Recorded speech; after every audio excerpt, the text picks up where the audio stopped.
Did I go too far defending my fiancé at Thanksgiving? Hey everyone, I never thought I'd be posting here, but I'm genuinely lost right now and could really use some outside perspective. What happened at Thanksgiving has torn my family apart, and I honestly don't know if I was justified or if I completely overreacted. I'm Emma, 26 years old, currently grinding through my second year of medical school. My fiancé Daniel is 28 and just started his second year of residency in pediatrics. We got engaged about 10 days before Thanksgiving, and honestly, it was the most perfect proposal I could have imagined. Nothing extravagant or over the top, just Daniel, me, and his grandmother's vintage engagement ring that she wore for 53 years of marriage. The ring is delicate and understated. The band is small, maybe a quarter carat, set in a thin gold band that's worn smooth from decades of love. When Daniel slipped it onto my finger, he promised that once he finished residency and we were more financially stable, he'd get me something bigger. I actually got a little emotional and told him I never wanted a different ring. This one meant something. It had history. It represented a love that lasted a lifetime. But here's where things get complicated. My family has money. Like serious money. My father runs a private equity firm. My uncle is a commercial real estate developer. And most of my cousins work in finance or corporate law. They live in a world where success is measured in square footage, luxury car brands, and the size of your investment portfolio. Daniel doesn't fit that mold. He's passionate about helping sick kids, he drives a 7-year-old Honda Civic, and he's buried in student loan debt like most medical residents. To my family, that translates to not good enough for Emma. They've never hidden their disapproval. When I first brought Daniel to a family dinner 2 years ago, my uncle asked him what his exit strategy was, as if choosing pediatrics was some kind of business mistake he needed to pivot away from.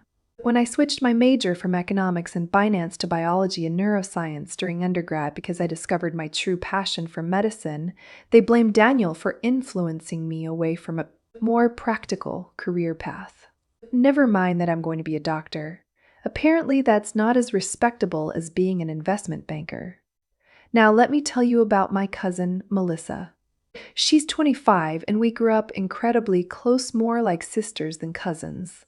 She was my maid of honor at my college graduation party, and I was hers when she got her first apartment. But Melissa dropped out of college after her sophomore year and moved back home. She's been living with her parents ever since, and while I've never judged her for that, I've noticed some tension between us ever since I got into medical school. 3 weeks before Thanksgiving, right around my birthday on November 6th, Melissa gave me a birthday present. She handed me this elegant little box, and when I opened it, there were these enormous teardrop diamond earrings inside. They were flashy, maybe 2 inches long, and sparkled under the light. Melissa beamed at me and said, "Only the best for my favorite cousin. Real diamonds, Emma. I saved up for months." Here's the thing. She forgot to remove the little sticker on the back of the jewelry card. It said SHEIN with a price tag of $8.99. And honestly, the earrings were obviously costume jewelry. You could see the plastic backing, and they were so lightweight they practically floated. But I didn't care. I appreciated the gesture. And I'm not someone who wears a lot of jewelry anyway. I hugged her, told her they were beautiful, and tucked them away in my jewelry box. No drama, no confrontation. Fast forward to Thanksgiving. Daniel and I drove 3 hours to my parents' estate for the family gathering. I was so excited to show everyone my engagement ring. Despite their feelings about Daniel, I thought surely they'd be happy for me. This was supposed to be a celebration. Before dinner, I was sitting in the sunroom with my grandmother, showing her the ring and telling her about the proposal.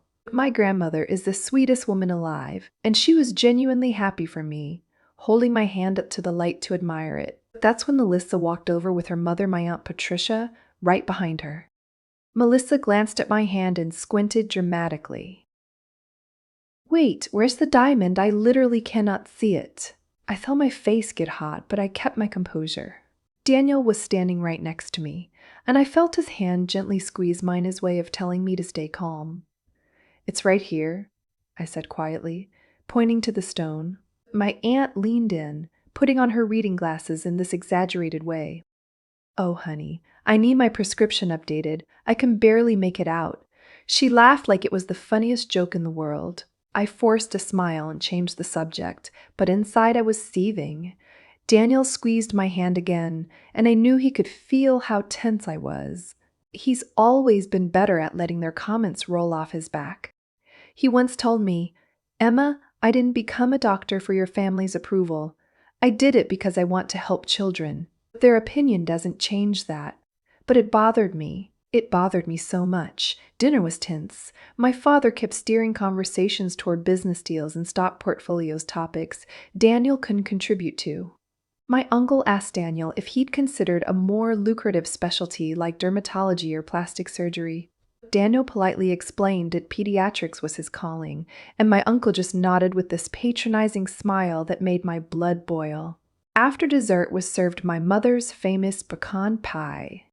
Everyone lingered at the table, full and chatting. That's when Melissa decided to twist the knife. She turned to me with this syrupy sweet voice and said, "Emma, I have someone I want you to meet. His name is Brandon.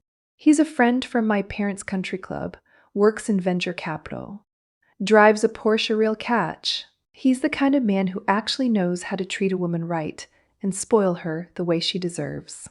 She paused, glancing at Daniel, then added with a laugh, "I mean, honestly, even I managed to get you bigger diamonds than some people can." My aunt actually giggled. She giggled like her daughter had just said something clever instead of something cruel. A few of my other relatives shifted uncomfortably in their seats. My mother looked down at her plate. My grandmother looked confused. Daniel's hand found mine under the table again, squeezing gently. He's so patient, so kind. He was willing to sit there and take it because he didn't want to cause a scene. But something inside me just snapped. I looked directly at Melissa across the table and said, loud enough for everyone to hear, "Well, at least my diamond is real, which is more than I can say for those cheap plastic pieces of garbage you gave me from Shein for my birthday." The entire table went silent. You could have heard a pin drop. Melissa's face went from smug to shocked to devastated in about 3 seconds. Her eyes filled with tears, and she pushed her chair back so hard it almost tipped over. She ran out of the dining room crying. My aunt shot up from her seat, pointing at me like I'd just committed murder. "How dare you! Melissa saved up her allowance for months to buy you those earrings. You ungrateful, materialistic brat." "Allowance?" I shot back. "She's 25 years old." But my aunt wasn't listening. She grabbed her purse and stormed out, my uncle trailing behind her, muttering about disrespect and entitlement. Within 5 minutes they were gone. The rest of dinner was awkward and quiet. My mother and I cleaned up in silence, and before we left, she pulled me aside. "Emma, I understand they were being cruel, and I'm sorry, but you know how they are. They bait you on purpose. You should have just risen above it instead of stooping to their level." I wanted to argue, but I was exhausted. On the drive home, I started crying ugly crying. I told Daniel I was sorry for making a scene, sorry for embarrassing him, sorry for letting my temper get the best of me. I asked him if he thought I was wrong. He sighed and pulled the car over. "Em, I love that you defended me. I really do, but I've got thick skin. I can handle their insults. What I can't handle is watching you destroy your relationship with your family because of me. They're your family. I don't want to be the reason you lose them." That made me cry even harder, because he's right. As awful as Melissa and my aunt were, I do miss them. Melissa and I used to talk every day. We'd send each other memes, vent about life, share everything. Now, 2 weeks later, she still won't answer my calls. Yesterday, my aunt sent me a long text message. She said they were deeply hurt and offended by my attack on Melissa. She accused me of looking down on Melissa for dropping out of college and still living at home while I'm on my way to becoming a doctor. She said my comment was elitist, cruel, and revealed my true character. The message ended with, "We'll be ready to talk once you apologize and take accountability for your behavior." Here's where I'm stuck. Part of me still feels justified. They humiliated Daniel repeatedly. They mocked our engagement. They insulted the ring his grandmother wore for half a century. Melissa literally suggested I dump my fiancé for some country club guy with a Porsche. Was I supposed to just sit there and take it? But another part of me feels absolutely terrible. I didn't mean to hurt Melissa. I just wanted them to stop hurting Daniel. And now, looking back, my comment was harsh. I could have handled it better. I could have pulled her aside privately. I could have just left the table. Instead, I humiliated her in front of the entire family the same way she tried to humiliate me. My mom thinks I should apologize. Daniel thinks I should apologize. Even my grandmother gently suggested that family is forever and pride isn't worth the cost. But every time I think about drafting an apology text, I remember Melissa's smug face when she suggested I trade Daniel for Brandon. I remember my aunt laughing. I remember years of them treating Daniel like he wasn't good enough. If I apologize, am I just enabling their behavior? Am I teaching them that they can insult the person I love, and as long as they cry about it afterward, I'll come crawling back? Or am I being stubborn and letting my pride destroy relationships that actually matter to me? I genuinely don't know what to do. Should I apologize for how I said it, even if I don't regret standing up for Daniel? Should I apologize for everything and just move on? Or should I stand my ground and wait for them to acknowledge their part in this? I miss my cousin. I miss our inside jokes and late-night phone calls. But I also don't know if I can stomach another family gathering where they treat Daniel like he's beneath us. So Reddit, I'm asking, did I go too far? Should I just swallow my pride and apologize? Or do I have a right to demand they respect my fiancé before I make amends?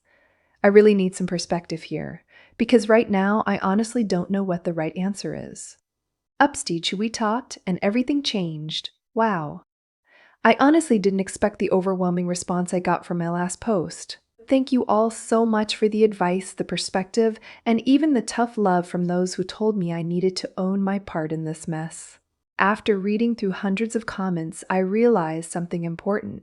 I could be right about standing up for Daniel and wrong about how I did it.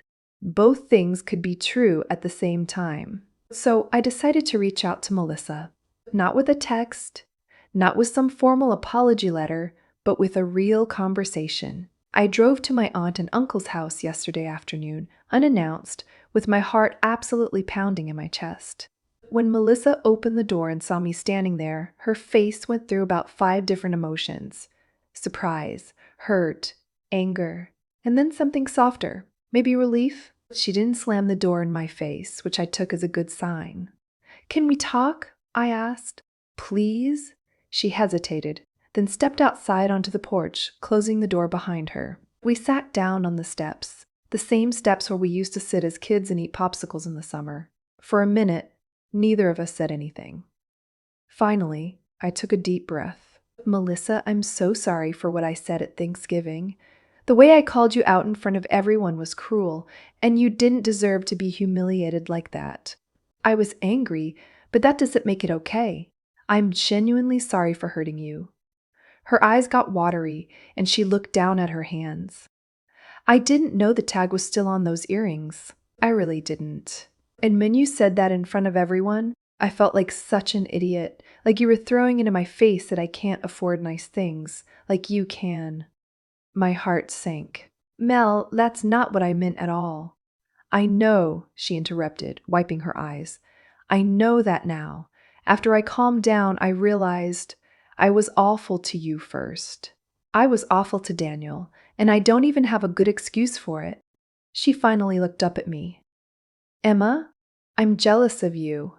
I have been for a while now." I was stunned.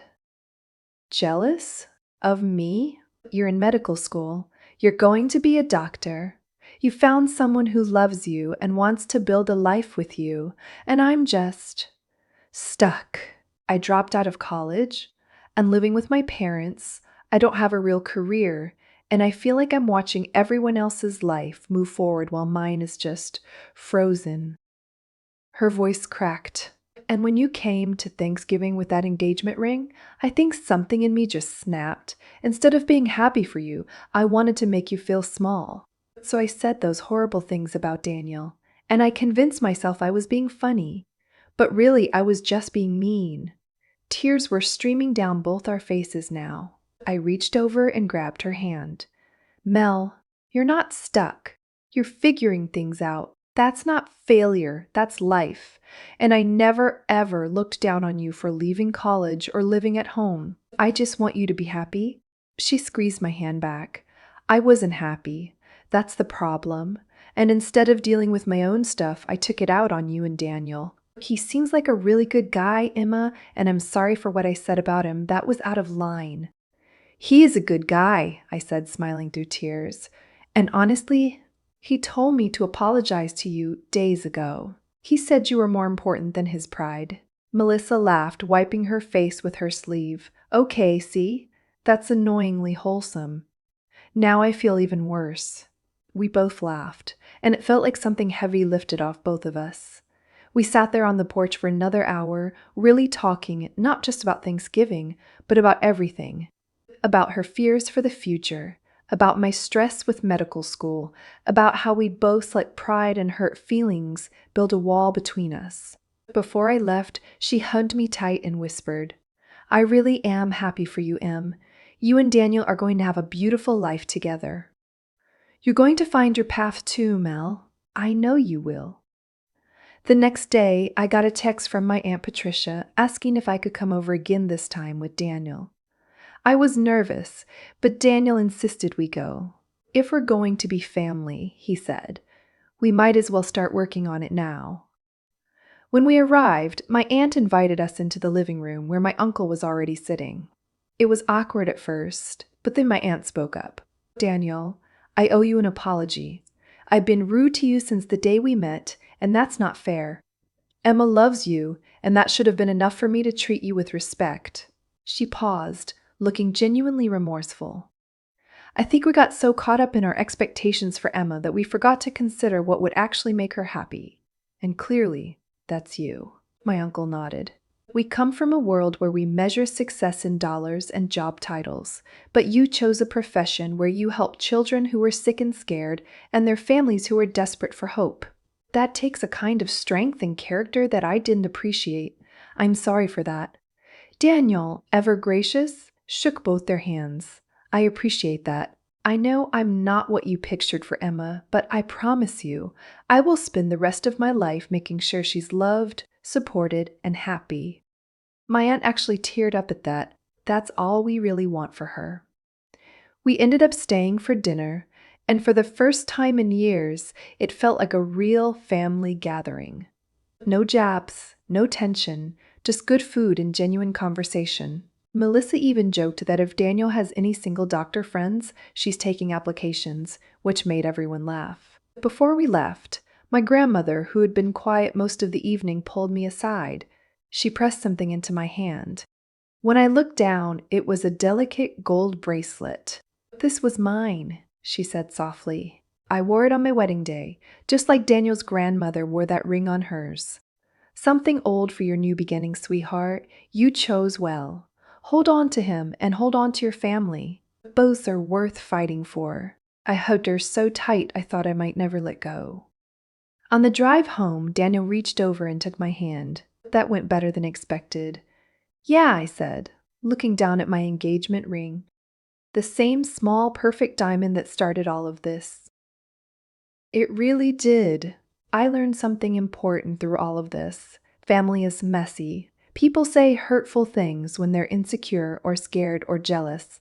But if everyone is willing to be honest, to apologize, and to actually listen, there's almost always a way forward. Melissa and I are planning a girls' weekend next month. My aunt has already asked if she can help with wedding planning, and my uncle has invited Daniel to go golfing, which is apparently the highest honor in their world. Things aren't perfect, but they're better. And honestly, that's enough. Thanks again, Reddit, for helping me see that standing up for the person you love doesn't mean you have to burn down every bridge in the process. Sometimes the bravest thing you can do is apologize first, and trust that the people who love you will meet you halfway. Daniel's grandmother's ring sits on my finger, a reminder that love the real, lasting kind isn't about size or sparkle. It's about showing up, being honest, and choosing each other every single day. And that's exactly what I plan to do.